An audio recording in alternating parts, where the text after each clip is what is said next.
За харьцалтын үндсэн хууль буюу Виллесийн теоремын тухай авч үзье. За энэ теоремоор хурц кинематикоос үүсгэсэн мөчүүд хөдөлгөөнд дамжуулах нөхцөлийг судлан тодорхойлдог.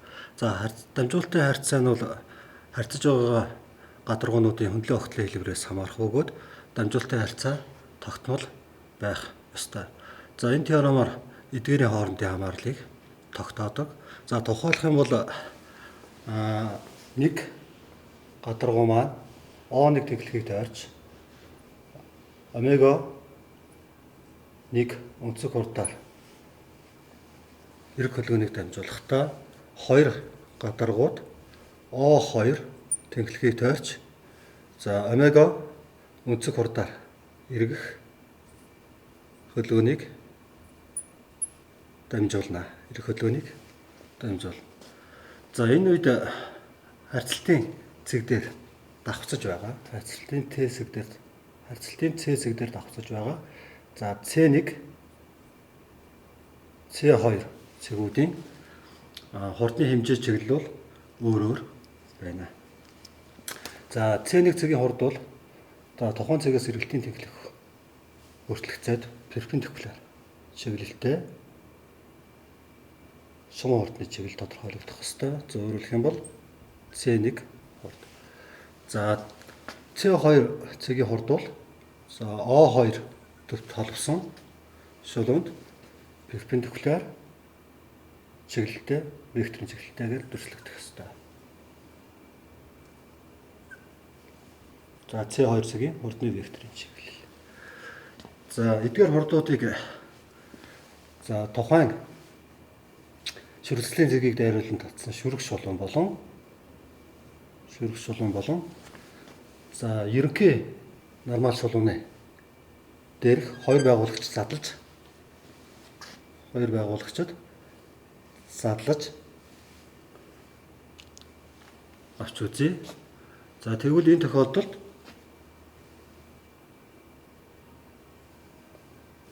за C2 цэгийн хурдны нормал дээрх байгуулагч нь бол C2 N. За шүрэгч дээрх байгуулагч нь бол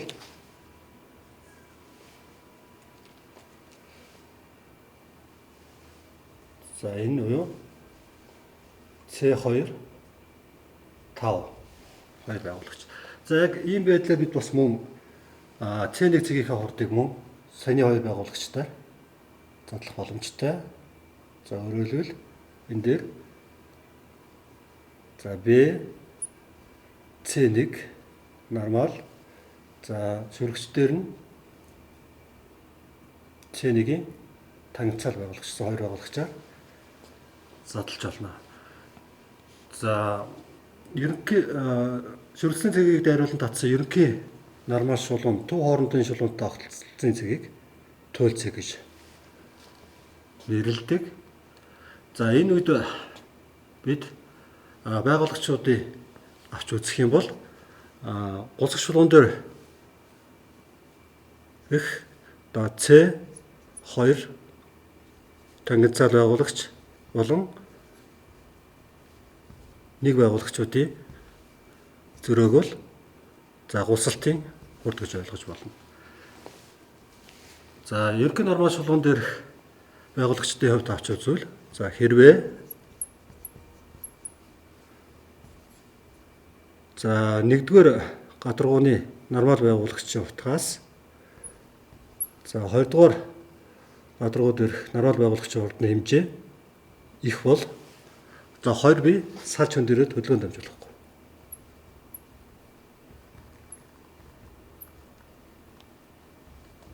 Хүндээ. За хэрвээ C1 нормал нь за C2 нормалаас их байгаа тохиолдолд бол энд за 2 дугаар гадаргуу 1 дугаар гадаргууд нэвчээ орж эвдрэл үүсэх аюултай болно. За тэгвэл хөдөлгөөнд дамжуулах үндсэн нөхцөл маань бол тухайн хоёр байгуулагч нь хоорондоо тэнцүү байх шаардлагатай болж байгаа. За энийг бол хөдөлгөөнд дамжуулалтын нөхцөл гэж авч үзнэ. За хөдөлгөөн дамжуулалтын нөхцөл дээрх байгуулагч хурдуудыг бид тодорхойлвол за нормал шулуун дээрээс 90 градус болсон ээж шулууныг авчих юм бол за C1 зэгийн энэ байгуулагчийн хурдны хэмжээ бол омега 1-ийг үржих нь O1 E1. За хоёрдугаар гадаргууны нормал байгуулагчийн хэмжээг саний байдлаар бид тодорхойлвол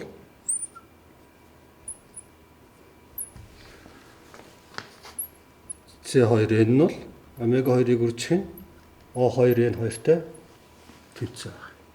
За хөдөлгөөн дамжуулалтынхаа нөхцөлийг тооцвол эндээс омега 1 нь энэ буюу тэнцүү энийг үржих нь тэнцүү омега 2-ыг үржих нь O2 энэ хоёртой тэнцүү гэдгээс дамжуулалтын харьцааг бодвол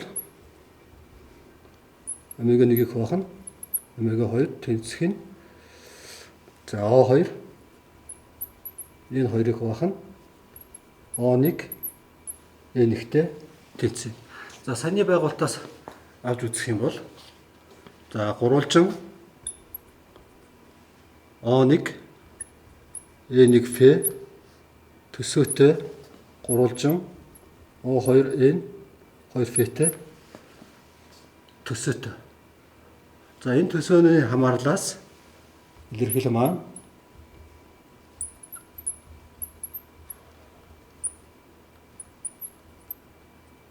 хуваах нь O1 E1 буюу O2 P хуваах нь O1 P-тэй тэнцүү болно. За эндээс дүгнээд үзчих юм бол шүргэслийн зэргийг даруул татсан ерөнхий нормал шулуунд бүх харьцалтын явцад тогтмол байрлалыг эзэлж явах юм бол за хөдөлгөөн тогтмол дамжуулагдана гэсэн дүгнэлтийг хийх боломжтой. За гүдэр бодрогоотой хоёр бие нэг нөгөөдөө за хөдөлгөөн дамжуулах нөхцөл нь шүргэслийн зэргийг дайруулан татсан төв хоорондын шулууныг огтлцохдоо төв хоорондын зайг өнцөг урданд уруу пропорционал хэрчмээр хуваана. Хуваах ёстой. За үүнийг бол харьцалтын хууль буюу Виллисийн теорем гэж нэрлэдэг. За энэ теорем биелэгдэх гадаргуу нь тодорхой нэг гадаргуу буюу за циклоид болон эволвет гадаргуу болохыг бол эрдэмтэд тогтоосон байдаг. За эхний үед бол циклоид гадаргууг ашиглаж эхэлсэн бөгөөд за 1764 онд Эйлер шүдний гадаргууг за эволвет гадаргуугаар их санааг анх сэдсэн. За эволвет гадаргуунууд циклоид гадаргуунуудаас дараах шин чанаруудаар даваа учраас бол тэгэд өргөн ашиглагддаг. За нэгдүгээрт нь бол боловсруулалтын зэрэг бага. Боловсруулалтын зэрэг буюу наривчлал бага. За хоёрт нь болохоор зэрэг бол угсралтын өндөр наривчлал шаардахгүй.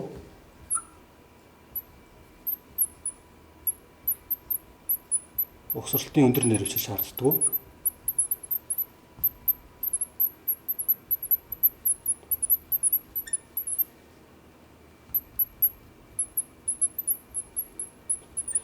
За гуравт нь болохоор зэрэг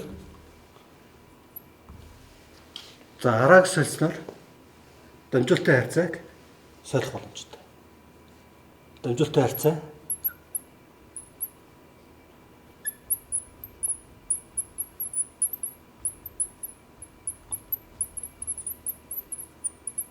арааг солисноор дамжуулалтын харьцааг сольж болох боломж нь бол за эволвет мөрийг ашиглах сольж болох болцоогоор бол техникийн практикт бол өргөн ашиглагддаг.